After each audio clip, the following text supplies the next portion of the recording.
मंदिर में अगर दिया लगाने जा रहे हो, बाती लगाई है आपने मंदिर के अंदर, तो कुछ देर बैठिए, कुछ देर स्मरण करिए। हमारे यहां तो यहां तक कहा गया है कि किसी मुर्दे को अगर जलाया भी जाता है तो कपाल क्रिया तक रुकना पड़ता है कि थोड़ा रुकिए, कोई पीछे से आकर कुछ कर ना जाए। दीप जलाएं, थोड़ी देर रुकिए। और दीप का भी नियम है महाराज, दीप का भी नियम है। दिए में जो फूल बत्ती लगती है, गोल बत्ती लगती है, गोल वाली, ये बत्ती हमेशा कोई विष्णु भगवान की पूजन कर रहे हो, शिव जी की पूजन कर रहे हो, कोई अन्य देवता का अगर आप स्मरण कर रहे हो तो गोल बत्ती लगाई जाती है। भगवान के मंदिर में पूजन कर रहे हो तो गोल बत्ती लगाएं। लंबी बत्ती, लंबी वाली जो बत्ती होती है लक्ष्मी की पूजन में, देवी पूजन में, जितनी भी माताओं की आप पूजन करोगे, जितनी भी देवियों का आप स्मरण करोगे, उसमें लंबी बत्ती का प्रमाण है। पितरों की पूजन में लंबी बत्ती का प्रमाण है। पितरों को कभी गोल बत्ती नहीं लगती। आप मटके के पास में, परिंदे के पास में, जल के पात्र के पास में कोई भी अगर दिया लगाएंगे तो वहां गोल बत्ती रखकर लगाएंगे तो घर में लक्ष्मी नहीं टिकेगी। कई लोग कहते हैं कि परिंदे के पास, मटके के पास में, पानी के स्रोत के पास में जहां जल भरते हैं, हंडा रखते हैं, टंकी रखते हैं, वहां पर मटके के पास बत्ती लगाओ, दिया लगाओ, पितर शांत रहेंगे। तो पितरों को शांत करो, मना नहीं है, पर दिया लगाने का नियम है कि पितरों को अगर आप दिया लगा रही हो मटके के पास, परिंदे के पास, या अमावस्या के दिन पितरों के लिए अगर दीप लगा रही हो तो गोल बत्ती अगर लगाओगी तो कार्य कभी सफल नहीं होगा। धन आएगा जाएगा, टिकेगा नहीं। इसलिए पितरों के लिए अगर दिया लगाना है, पूर्वजों के लिए दिया लगाना है, पितरों के लिए अगर दीप लगाना है तो लंबी बत्ती लगाइए, लंबी बत्ती। महाराज लंबी बत्ती का प्रमाण हमारे यहां शास्त्र का, गोल बत्ती का प्रमाण। और सुंदर चरित्र कहा, यदि आपके जीवन में बहुत ज्यादा लक्ष्मी से तकलीफ है, कष्ट बहुत ज्यादा है, या इसलिए शायद कहा जाता है कि भगवान को सर्वश्रेष्ठ कौन सा चंदन अच्छा लगता है। आपको पहले भी कथा में कहा, आगरा की कथा अगर किसने सुनी होगी तो उसमें वर्णन किया। भगवान को सर्वश्रेष्ठ चंदन कौन सा, भगवान को सर्वश्रेष्ठ चंदन कौन सा प्रिय है, वो कौन सा चंदन है जो भगवान विष्णु को लगाएं, राम को लगाएं, कृष्ण को लगाएं, वो कौन सा चंदन है जो श्री हरि को लगाया जाए।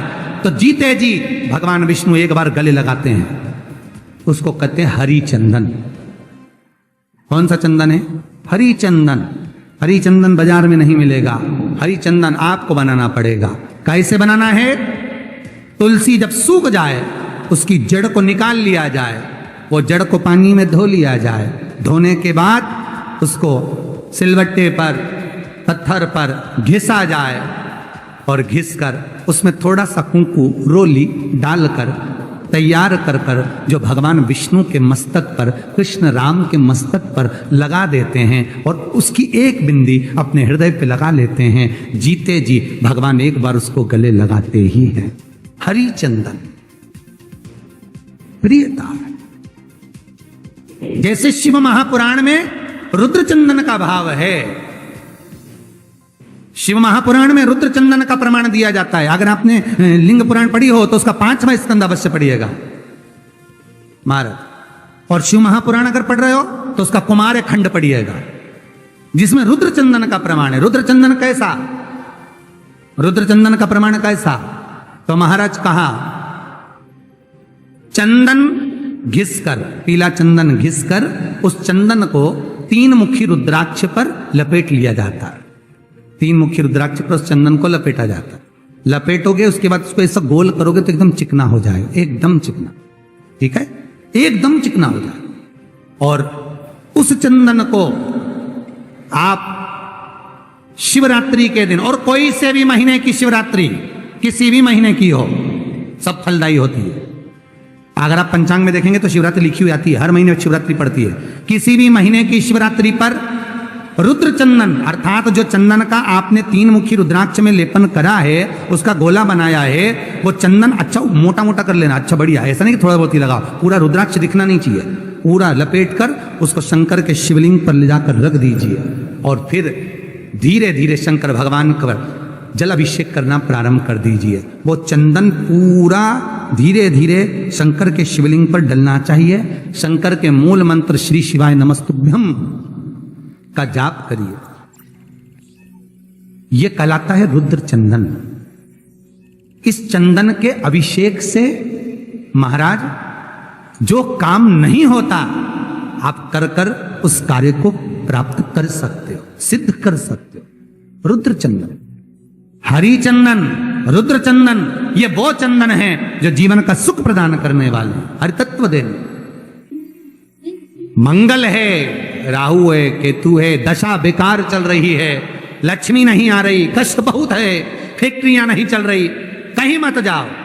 मेरे शिव की शरण में जाकर एक बार शिव महापुराण को पूरी सुनो। शास्त्र के हटकर कुछ नहीं बोलेंगे।